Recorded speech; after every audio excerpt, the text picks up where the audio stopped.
मोहित शुरू कर सकते हैं। नमस्कार दोस्तों,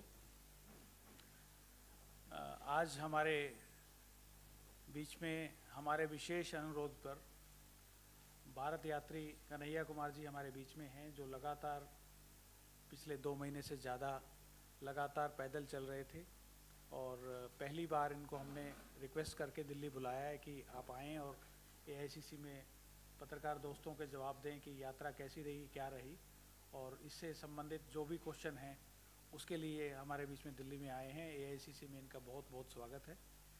मैं अनुरोध करूंगा कन्हैया कुमार जी से कि वो अपनी बात रखें। सबसे पहले तो मैं भारत जोड़ो यात्रा की तरफ से सारे यात्रियों की तरफ से, भारत यात्री, अतिथि यात्री, इंटर स्टेट यात्री और सेवा दल के जो कार्यकर्ता हैं और वो सारे लोग जो किसी कैटेगरी में नहीं है लेकिन इस यात्रा में चल रहे हैं कि यात्री के तौर पे, आप सभी पत्रकार साथियों का अभिनंदन करता हूं। और आप सब लोग आज आए हैं। वैसे तो पत्रकारिता में कोई दिन छुट्टी का होता नहीं है, लेकिन आज हमारी भी छुट्टी है, संडे भी है, और आप लोग जो है मेरे ख्याल से हिमाचल से भी आए होंगे, तो बड़ी मुश्किल रही होगी, फिर भी आप आए हैं, इसके लिए आपका बहुत बहुत धन्यवाद। और मैं बस आपसे कुछ चीज़ें यात्रा को लेकर के साझा करना चाहता हूं, बाकी आप जो भी प्रश्न करेंगे उसका जवाब देंगे। एक तो ये यात्रा हमारी उम्मीदों से बढ़कर अपने उद्देश्यों को पूरा करने में कामयाब होता हुआ दिख रहा है। जैसे जब हम लोग 7 तारीख को इसका प्रॉपर इनॉग्रेशन हुआ, उद्घाटन हुआ, तो बहुत सारे सवाल थे मन में। लोग आएंगे कि नहीं आएंगे, लोगों का रिस्पॉन्स क्या होगा। हम लोग अपने ऊपर भी सवाल खड़ा कर रहे थे कि कैसे 25 किलोमीटर चलेंगे, क्योंकि किसी को भी जो है इतना चलने की आदत है नहीं, और हम लोग जो है फॉरेस्ट गंप तो है नहीं कि एक बार जो है जूते का लैस बांध करके जो है दौड़ना शुरू किए तो दौड़ते रहेंगे। तो ये सारे सवाल मन में थे, लेकिन वो जो एक बात स्कूल में पढ़ा करते थे कि कई बार इंसान पैरों से नहीं हौसलों से चलता है, वो इस यात्रा में जा कर के सही साबित हुआ है। कैसे यात्रा के 60 से ज़्यादा दिन कट गए, सचमुच पता नहीं चला। तकलीफ़ें हुई, अलग अलग तरह की तकलीफ़ें लोगों को हुई, लेकिन अब लोग जो है अपने शारीरिक संघर्षों से ऊपर उठ चुके हैं। मतलब कभी तो ऐसा होता है कि मजाक मजाक में कि यात्रा समाप्त हो गई है और अब जो है अपने कैंप में वापस लौटना है। लोगों को इतना चलने की आदत है कि गाड़ी सामने हो, बस सामने हो, फिर भी पैदल चलने लगते हैं।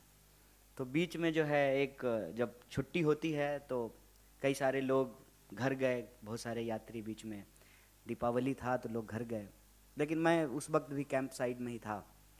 तो कुछ जो लोग घर से लौट करके आए, उन्होंने एक बड़ी मज़ेदार कहानी सुनाई कि हम लोग जा रहे थे एक मार्केट में, तो घर वालों ने कहा कि हम लोग कार से चलते हैं, तुम तो पैदल चलो, आराम से 20-25 किलोमीटर तो चल ही लेते हो, अब 20-25 किलोमीटर चलने में कोई दिक्कत नहीं है। और आज भी जब मैं इस प्रेस कॉन्फ्रेंस के लिए आ रहा था तो मेरे कुछ दोस्तों ने कहा कि इंतज़ार किस बात का, शुरू कर दो, 12-13 किलोमीटर है, 24 अकबर रोड पहुंच जाओगे। मॉर्निंग सेशन में वैसे भी तुम लोग 15 किलोमीटर चलते ही हो। तो ये यात्रा मेरे ख्याल से बहुत सहज हो चुका है, अब भारत यात्रियों के लिए भी बहुत सहज हो गया है। और ये जो बार बार मन में सवाल था ना कि लोग आएंगे कि नहीं आएंगे, लोग भी बहुत सहज हो गए हैं। 2 तरह के लोग हैं, मैं आपको साफ साफ बता दूं।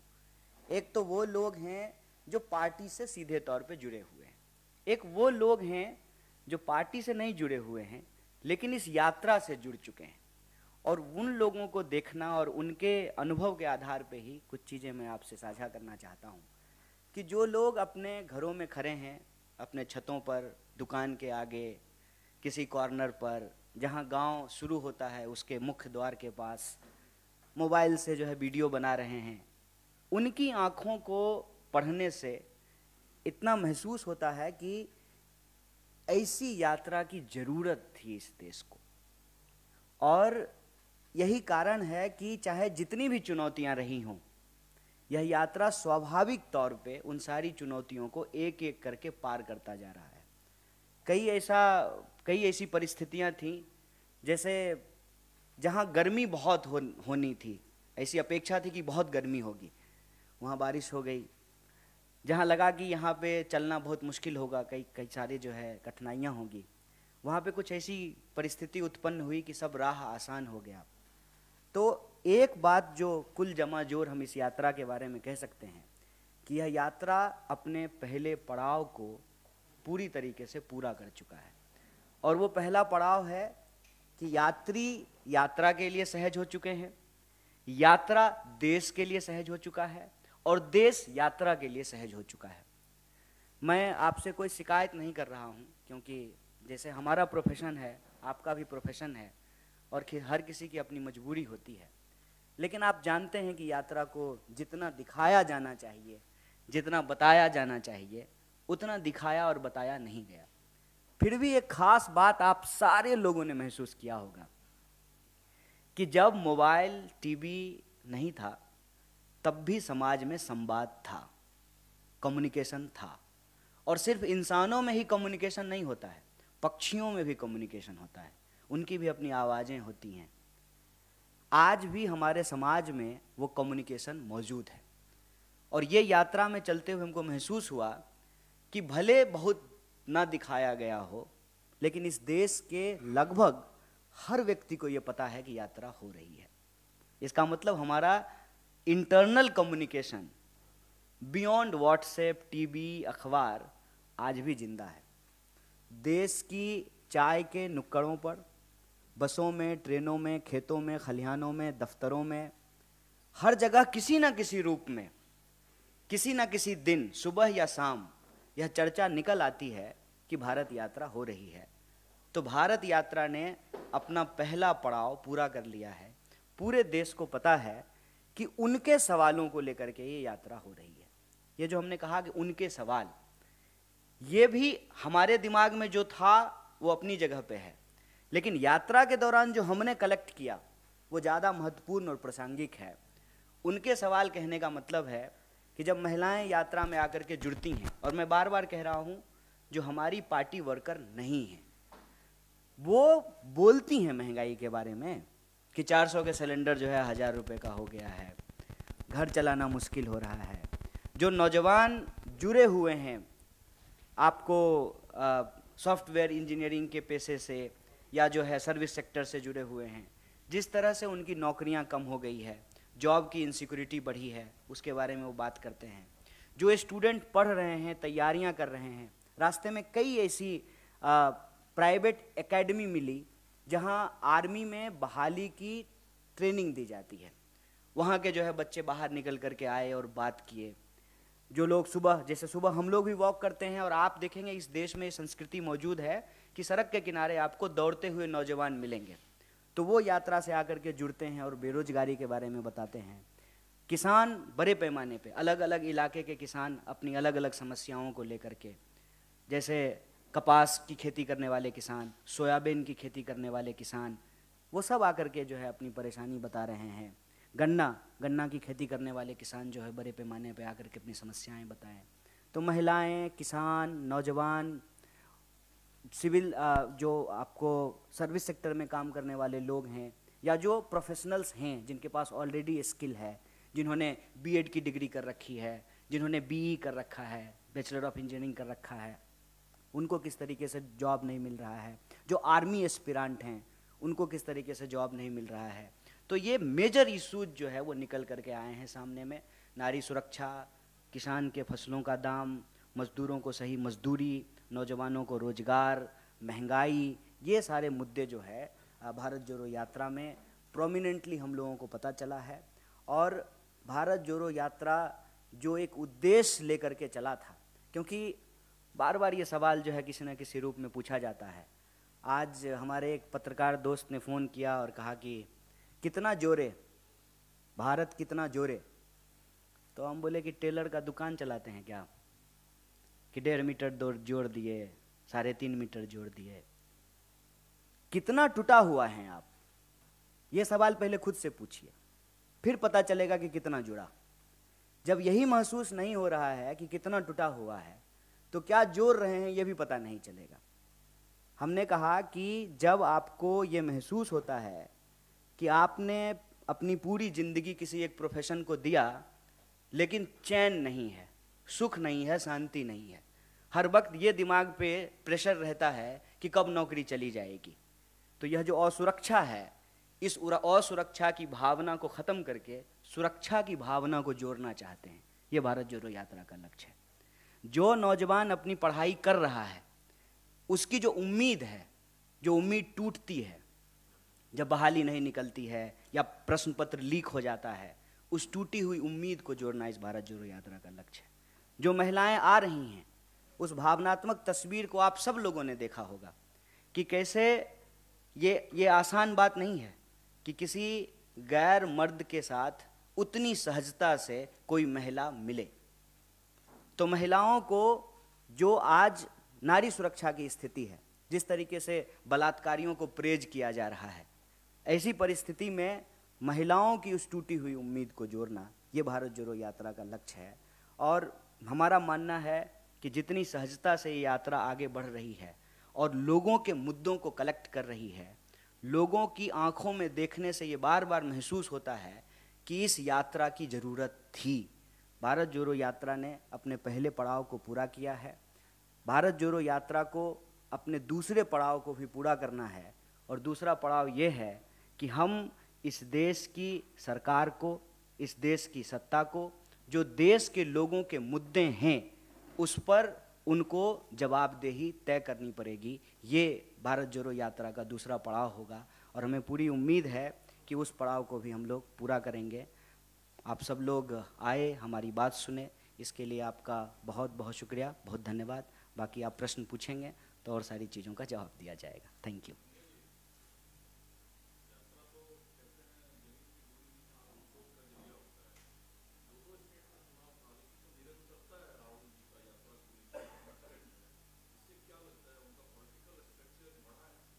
देखिए, ये एक बहुत ही मौजू प्रश्न आपने पूछा है, मैं इसको ऐसे कहूँगा, क्योंकि पहले जब मैं लोगों से बात करता था और कहता था कि हम भारत जोड़ो यात्रा में जा रहे हैं, तो राहुल जी तो हमारे नेता हैं, हमारे दोस्तों को भी ये भरोसा नहीं होता था कि हम लोग 25 किलोमीटर रोज पैदल चलेंगे।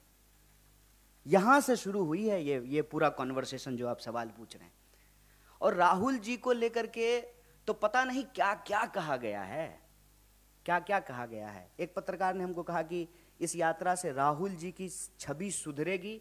हमने कहा कि आप गलत तरीके से बात को रख रहे हैं। राहुल जी की छवि सुधरेगी नहीं, राहुल जी की जो एक्चुअल रियलिटी है ना, उनकी जो वास्तविकता है, वो देश को आगे दिखेगा। वैसे ही जैसे कहते हैं ना कि हाँ, हाथ कंगन को आरसी क्या, पढ़े लिखे को फारसी क्या, प्रत्यक्ष को प्रमाण की जरूरत नहीं होती है। व्हाट्सएप पे जो मैसेज आया है या टीवी डिबेटों में जो खड़ा करने का एक जो है चरित्र और एक छवि खड़ा करने की जो कोशिश की गई है, उसको जनता अपने आंखों से देख करके समाप्त कर लेगी। अब उसके पास उसका फर्स्ट हैंड इंफॉर्मेशन होगा जो उसने अपनी आंखों से देखा है। क्योंकि इस यात्रा के दौरान जितनी भी बातें राहुल जी को लेकर के बोली जाती थी, सीरियस नहीं है, विदेश चले जाएंगे, पैदल नहीं चलेंगे, छुट्टी मनाने चले जाएंगे, छुट्टी होगी तो दिल्ली आ जाएंगे, अरे कैसी बातें करते हो, कंटेनर में थोड़ी रहेंगे, कैसी बातें करते हो, 25 किलोमीटर पैदल थोड़ी चलेंगे। ये सारी चीज़ें समाप्त हो गई है। और हम कहते हैं कि उनकी छवि बिगाड़ने के लिए करोड़ों रुपया खर्च करना पड़ा। उनकी जो वास्तविकता है ना, उसके लिए सिर्फ उनको रोड पे निकल करके पैदल चलना पड़ा। कितना फर्क है। बस आपको जनता के बीच में आप गए और आपको लेकर के जितनी कोशिशें थी उस सब पे जो है पानी फिर गया। और आज वही लोग, मैं आपको ये कहना चाहता हूं कि जो हमको सवाल पूछते थे ना कि चलोगे कि नहीं चलोगे, राहुल जी के को लेकर के तो उनके सारे सवाल अपने आप समाप्त हो गए हैं। और इतनी मार्मिक तस्वीरें आती हैं बच्चों के साथ, महिलाओं के साथ, बूढ़ों के साथ, और इस देश के वो लोग जो महसूस करते हैं कि उनकी उम्मीदें टूट रही हैं, चाहे वो किसान हो, नौजवान हो, महिलाएं हों, चाहे इस देश की सिविल सोसाइटी हो, रिटायर्ड जज हों, फिल्म में काम करने वाले लोग हों, पत्रकार हों, लेखक हों, साहित्यकार हों, और चाहे वो फैमिली जिनके परिवार से किसी न किसी की शहादत हुई है। आप लोगों को मालूम होगा कि हम जिस भी स्टेट में जा रहे हैं उस स्टेट से जुड़ा हुआ जो बहुत, एक कहते हैं ना कि जिस मुद्दे को लेकर के समाज में बड़ी बहस हुई हो, या जिस मुद्दे ने इस समाज को बहुत ज़्यादा उद्वेलित किया हो, उस मुद्दे से संबंधित परिवार भी हमारी यात्रा में आकर के जुड़ता है। मसलन आप जानते हैं कि कर्नाटक में गौरी लंकेश जी का परिवार आया, तेलंगाना में जो है रोहित वेमुला जी का परिवार आया, और आने वाले समय में भी वो सारे लोग जिनको लगता है कि उनके साथ अन्याय हुआ है, न्याय की उस उम्मीद के लिए वो लोग इस यात्रा में शामिल हो रहे हैं। तो ये जो प्रश्न आपने पूछा कि राहुल जी का कद बड़ा होगा, मैं समझता हूँ कि एक बात कही जाती है ना कि बड़े बड़ाई ना करे बड़े ना बोले बोल, रहीमन हीरा कब कहे लाख टका मोल। ये उनका कद बड़ा होगा छोटा होगा ये प्रश्न नहीं है, उनका जो वास्तविकता है, उनकी जो रियलिटी है, उनको लेकर के जो झूठ का जो है वातावरण, एक आवरण जो खड़ा किया गया है, वो अपने आप जो है धराशाही हो गया है। वो सारी चीज़ें कि सीरियस नहीं है, विदेश चले जाएंगे, छुट्टी पे चले जाएंगे, कंसिस्टेंसी नहीं है, वो सारे सवाल जो हैं वो निराधार साबित हुए हैं।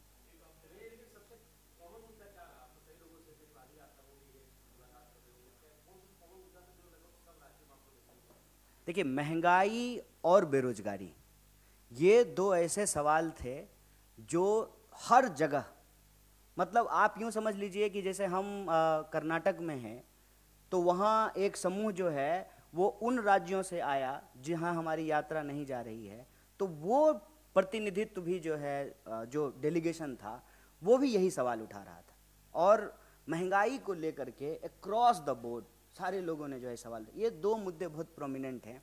इसके अलावे साउथ में हमने देखा कि एक और सवाल जो कि अब हम जब महाराष्ट्र आ गए हैं तो ये सवाल अब नहीं है, लेकिन साउथ में कहीं ना कहीं ये सवाल बार बार आ रहा था, फेडरलिज्म का क्वेश्चन।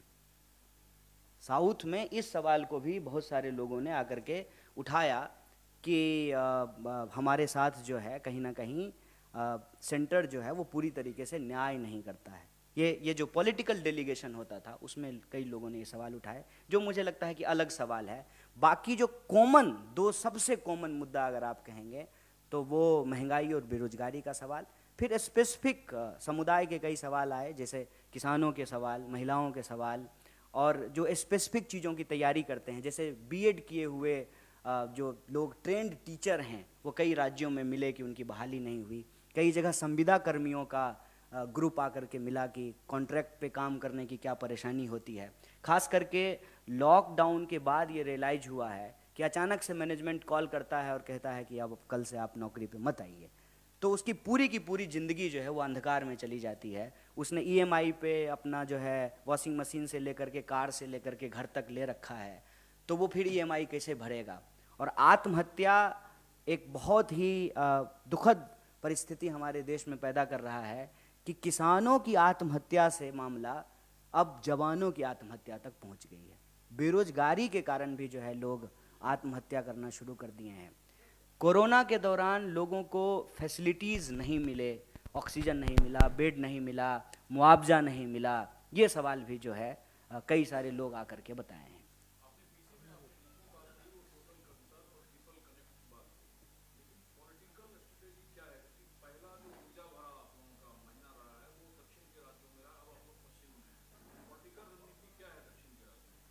देखिए, एक तो मैं बार बार कह रहा हूँ और हमारे सारे सीनियर भी कह रहे हैं कि इस यात्रा का उद्देश्य राजनीतिक भी है, सिर्फ राजनीतिक ही नहीं है।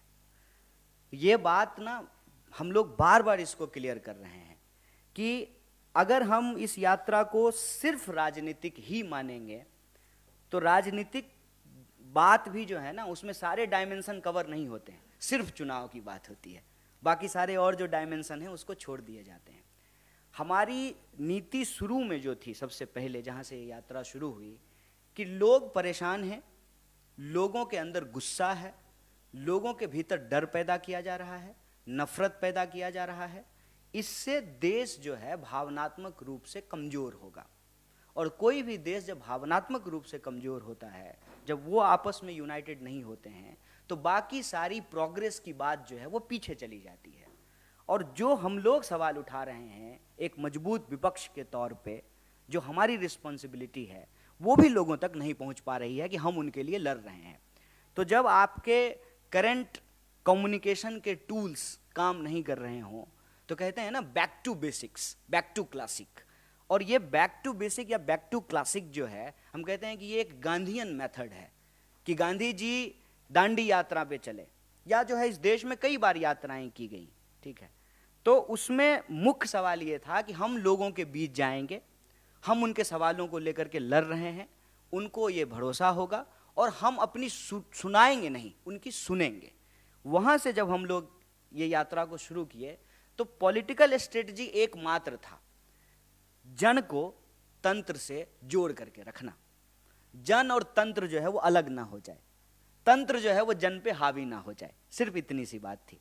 इसीलिए हम उन राज्यों में भी गए जिन राज्यों में हम कहीं ना कहीं सरकार चलाने में सहयोगी हैं, जैसे तमिलनाडु, वहाँ सरकार चलाने में हम सहयोगी हैं, हम वहाँ भी गए, क्योंकि मुद्दे जो हैं वो कश्मीर से लेकर के कन्याकुमारी तक कुछ कॉमन हैं, चाहे हमारी सरकार हो या किसी और की सरकार हो।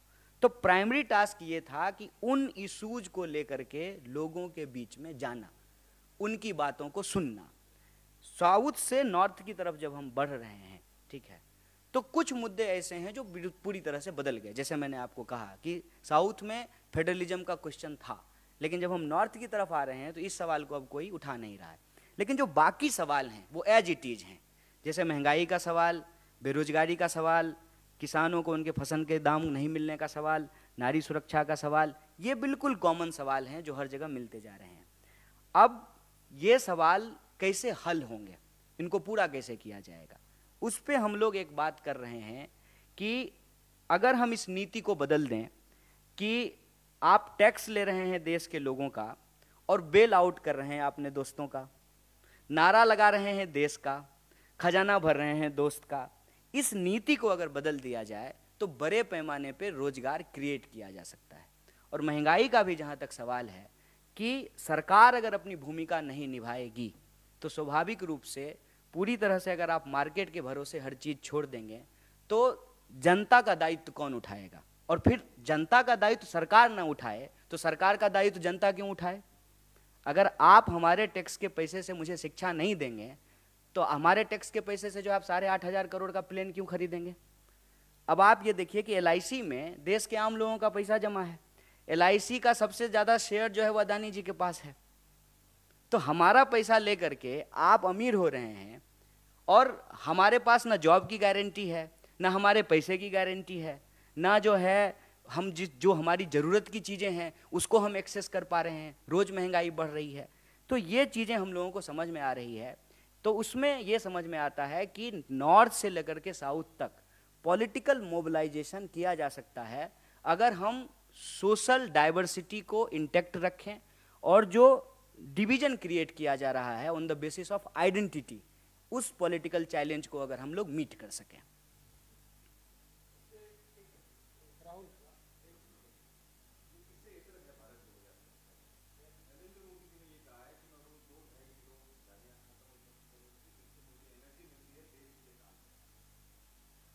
देखिए, एक तो नरेंद्र मोदी जी बहुत कुछ कहते हैं आजकल जो है हम लोग उन चीज़ों पे जा नहीं रहे हैं, लेकिन भारत जोड़ो यात्रा से ये सवाल अलग है। लेकिन मैं भारत जोड़ो यात्रा से जोड़ करके इस सवाल का जवाब आपको देता हूँ। भारत जोड़ो यात्रा को लेकर के आप में से एक साथी ने सवाल किया कि राहुल जी की छवि पे लोगों का क्या नज़रिया है। तो हमने यही कहा ना कि उनकी जो वास्तविकता थी वो वास्तविकता भी लोगों को नहीं मालूम था। मोदी जी का जो झूठ है ना वो भी लोगों को मालूम है। मसलन बीजेपी के प्रेसिडेंट ने कहा हिमाचल चुनाव के दौरान कि प्रधानमंत्री जी फोन करके यूक्रेन युद्ध रुकवा दिए। एक बागी विधायक तो प्रधानमंत्री के फोन से बैठ नहीं रहा है, एक MLA का कैंडिडेट प्रधानमंत्री के फोन से नहीं बैठा और यूक्रेन का युद्ध रुक गया। तो झूठ का ना कोई सिर पैर नहीं होता है साहब। प्रधानमंत्री जी हमेशा झूठ का इस्तेमाल करते हैं देश के बेसिक इश्यूज को डाइवर्ट करने के लिए। विपक्षी उनको गाली दे रहा है, क्या फर्क पड़ता है?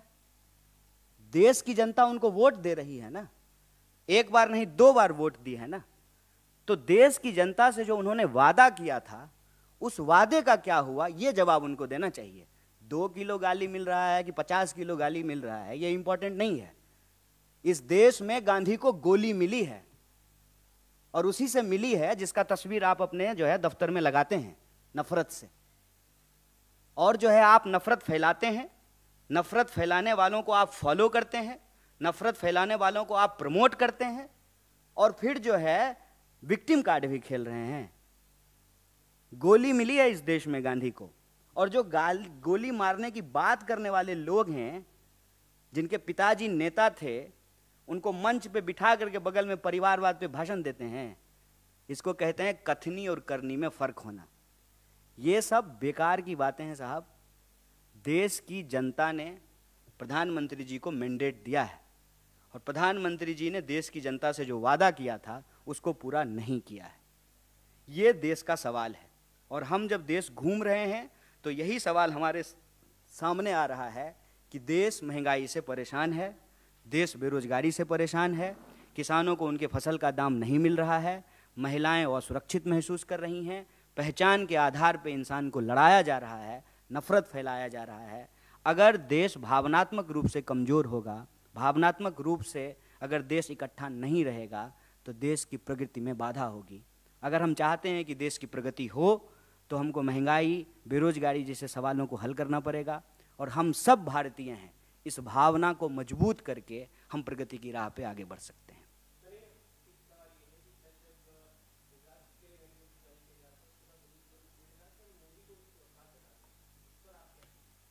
देखिए, मेरा मानना है कि लोकतंत्र में किसी भी व्यक्ति का क्या मुस्तकबिल होगा, ये जनता तय करती है।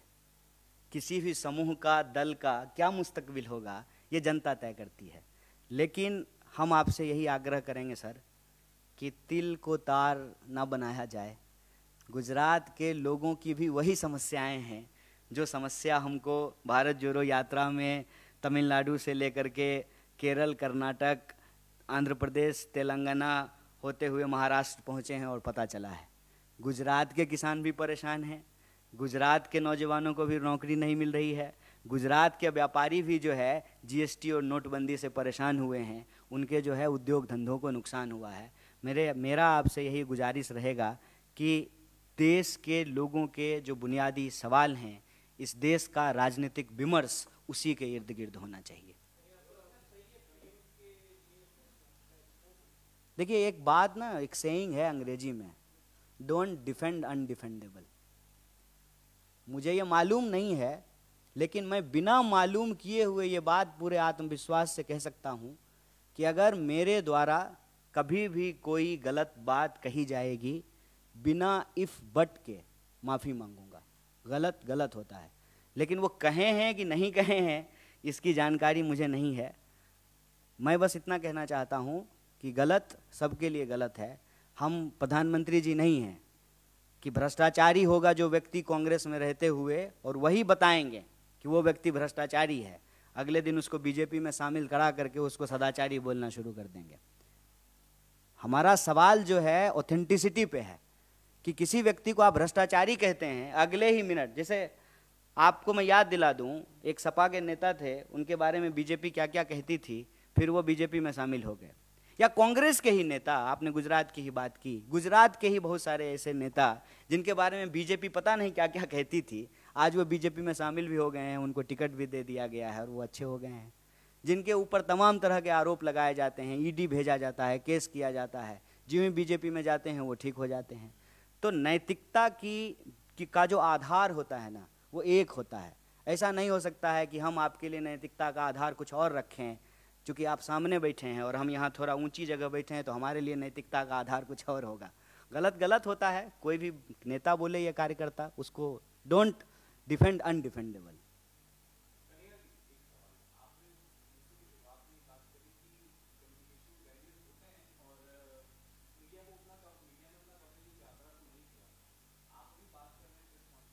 नहीं, मैं शिकायत नहीं किया था।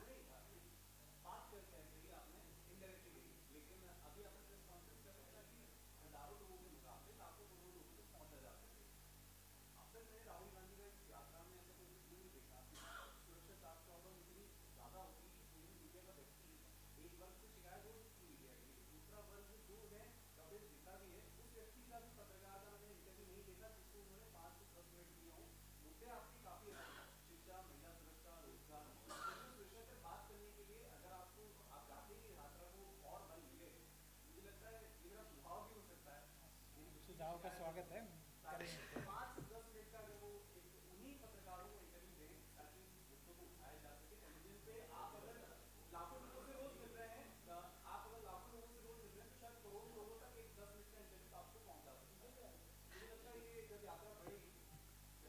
आपका आपका सुझाव अच्छा है, लेकिन मैं बस इतना कहूँगा कि आप हमारे लिए महत्वपूर्ण हैं, चाहे जो मजबूरी हो।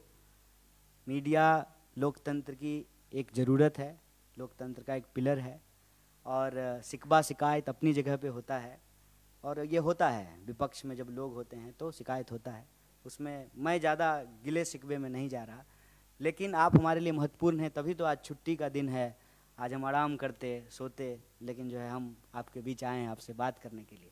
जहाँ तक हमारे नेता राहुल जी का सवाल है, तो आप जानते हैं कि जो है वो मीडिया से जी चुराने वाले नहीं हैं, और लिखे हुए सवाल का इंटरव्यू भी नहीं देते हैं, और कोई ऐसा स्टेट नहीं है जहाँ प्रेस कॉन्फ्रेंस नहीं कर रहे हैं। अभी फिर उनका जो है महाराष्ट्र में प्रेस कॉन्फ्रेंस होने वाला है।